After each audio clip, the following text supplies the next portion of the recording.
இதில் என்ன நம்ம கருத்து சொல்ல முடியும்? அவங்க ஒரு கூட்டணி வச்சிருக்கிறாங்க மத்தியில் ஆளுகிற பாரதிய ஜனதாவோட. அந்த கட்சி தலைமைகளை போய் சந்திக்க வேண்டிய தேவை இருக்கும் தானே. அதில் என்ன கருத்து இருக்கு? அதில் ஒன்றும். அதே போல இந்த தொடர்ந்து அதிமுக பிரச்சனையில, அதாவது பாஜகவை சேர்ந்த அமைச்சர்கள் எந்த பாஜக சேர்ந்த ஏன்னா இப்போ அதிமுக உட்கட்சி பூசல் இருக்கு. ஆனா ஒவ்வொரு முறையும் இந்த மாதிரி பிரச்சனைகள் வரும்பொழுது அவங்க சென்ற அமித்ஷாவையோ மோடியோ பார்க்கறது இது அவங்க கட்சி விவகாரத்துக்கு என்ன மாதிரி தீர்வு ஏற்படுத்தும் நினைக்கிறீங்க? இல்லை, பல முறை சொல்லிட்டேன். அது அவங்க கட்சி பிரச்சனை, அதை அவங்க சரி பண்ணிப்பாங்க. அதில் போய் நம்ம ஒரு கருத்து சொல்கிறது ரொம்ப நாகரிகமற்றதாக இருக்கும். அது நல்ல அது அவசியமற்றது. அதே மாதிரி இந்த தொடர்ந்து விஜய் பார்த்தீங்கன்னா இந்த மக்கள் சந்திப்பு அந்த பயணங்கள் மேற்கொண்டு இருக்காரு. அதில் குறிப்பாக ஆளும் திமுக கடுமையாக விமர்சனம் பண்ணியிருக்காரு. திருச்சியில் பார்த்தீங்கன்னா ஒரு எம்எல்ஏவோட ஹாஸ்பிட்டலே கிட்னி திரட்டு நடைபெறதான முறைகேடு சொல்கிறாங்கன்னு சொல்லிட்டு இதை குறித்து உங்கள் கருத்து என்ன?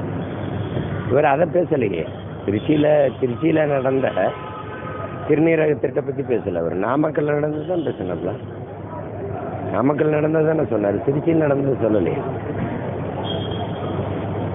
நீங்கள் என்ன இருந்தாலும் ஒவ்வொரு தொகுதியிலையும் ஒவ்வொரு ஊர்லேயும் மக்களுக்கு என்ன பிரச்சனைங்கிறது இதயத்திலிருந்து வரணும். அதை எழுதி வச்சு படிக்கிறது நீங்கள் எனக்கு சம்மந்தம் மேலே அதை ட்ரம்ப்கிட்ட கொடுத்தா கூட அவர் மேடையில் நின்று தமிழ்நாட்டில் இது பிரச்சனைன்ட்டு பேசிட்டு போவாப்ல. வேற அப்போ சம்பந்தமே இப்போ தற்போது சீமான் அவர்கள் திமுக அதிமுக எதிர்க்கிறது விஜயை எதிர்க்கிறது ரொம்ப முக்கியம் காட்டிட்டு வர்றாரு. இது என்ன காரணம்? இல்லை, அப்படி இல்லை. அவர் ரெண்டையும் சேர்த்து கொண்டு வர்றாருல்ல. அண்ணா யாரு? திமுகவின் தோற்றுனர். எம்ஜிஆர் யாரு? அதிமுகவின் தோற்றுனர்.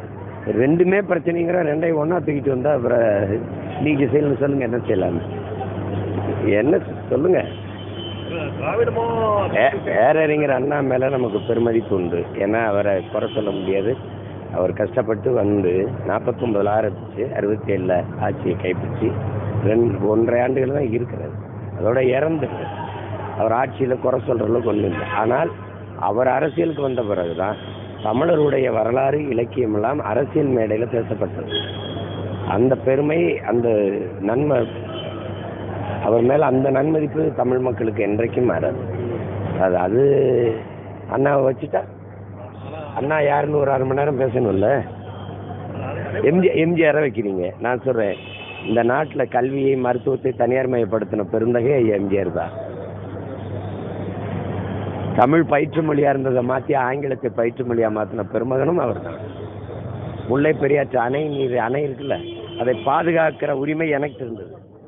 அதை கேரளாவுக்கு தாரை வார்த்து கொடுத்த பெருமகனும் அவர் தான். இதெல்லாம் கொஞ்சம் பேசணும்ல. எனக்கு ஒரு நன்மதிப்பு இருக்குது. எங்கள் அண்ணனுக்கு ஒரு தந்தை போல இருந்து உதவுனார் எங்கள் விடுதலைக்கு. அதை மதிக்கிறோம், போற்றோம். பட் இதெல்லாம் எப்படி இருக்கிறது? நடக்கக்கூடிய விவாதங்கள்ல பார்த்தீங்கன்னா டிவி விவாதங்கள்ல தாவேகாவினர் அவங்க குறிப்பிட்ட விஷயம் என்னன்னா, சீமான் அவர்கள் நடிகர்கள் கட்சியாளர்கள் சொல்றாரு. ஆனா சீமான் அவர்களே அதெல்லாம் கிடையாதுங்க. நீ என்ன திரைப்படத்தில் இருந்ததுன்னா நான் ரசிகனை சந்திச்சேனா? ஒரு கேள்வி முடியும். நான் ரசிகனை சந்திச்சேனா? நீ ரசிகனை சந்திச்ச? சரி, நானும் நடித்தேன், நீனும் நடித்தேன். நீ ரசிகனை சந்திச்சியா? நான் ரசிகனை சந்திச்சேன். நான் மக்களை சந்திச்சேன், நீ ரசிகனை சந்திச்ச. நாம் தமிழர் கட்சி கூட்டணி வாய்ப்பு இருக்கா சார்? வாய்ப்பு இல்லை ராஜான்னு எத்தனை தடவை நான் போட்டிக்கிட்டுட்டேன். நேற்று கூட 6 வேட்பாளரை அறிவிச்சிட்டேன். திருப்பி இதை கேட்டுக்கிட்டு இருக்காரு.